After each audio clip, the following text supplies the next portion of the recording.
Важные даты в истории освоения космоса. В этот день, 50 лет назад, произошел один из прорывных моментов. В Советском Союзе запустили первую в мире пилотируемую орбитальную станцию «Салют».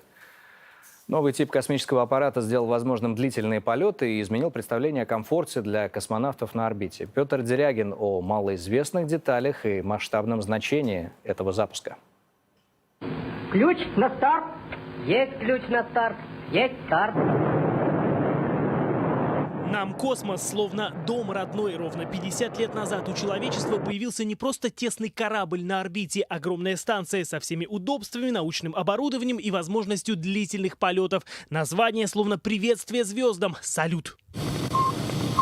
Не удивляйтесь, мы не перепутали буквы. Да, на самом деле на первой орбитальной станции в истории было написано «Заря». Так ее сначала и планировали назвать, но только на Байконуре выяснилось, название-то занято. Одна из причин, что первый китайский спутник носил такое название «Заря», или же позывной был Земли «Заря». Чтобы не путаться, ее, значит, назвали «Салют». В атмосфере секретности 70-х такие детали, конечно, не разглашались, как и не была известна настоящая история появления станции. Идея проекта принадлежала конструктору Владимиру Челомею, но изначально он планировал создать станцию военного назначения. Она называлась «Алмаз», должна была заниматься разведкой, а на борту огромная пушка. Оружие не было предназначено для нападения.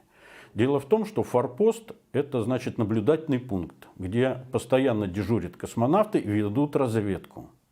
На них могли напасть. Позже эту идею все-таки реализуют, а пушку даже успешно испытают в космосе на «Салюте-3». Второй, третий и пятый «Салюты» как раз были теми самыми станциями военного назначения – «Алмазами», но для секретности это название не разглашали.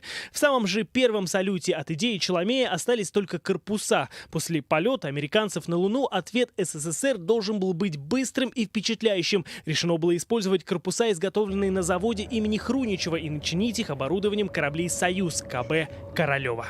Все это закрутилось очень быстро, работали, значит, непрерывно. В общем, от момента принятия решения до запуска ушло, насколько я помню, 14 месяцев. То есть сейчас эти сроки как бы трудно кому-то сказать, что это возможно. «Салют» — это спорт. Впервые в космос была доставлена беговая дорожка. Еще когда космонавты отправлялись в первые длительные полеты на «Союзах», отмечалось серьезное ухудшение здоровья. Мышцы в космосе практически атрофируются. Так что, если хочешь построить свой первый космический дом на орбите, спортивный инвентарь жизненно важен.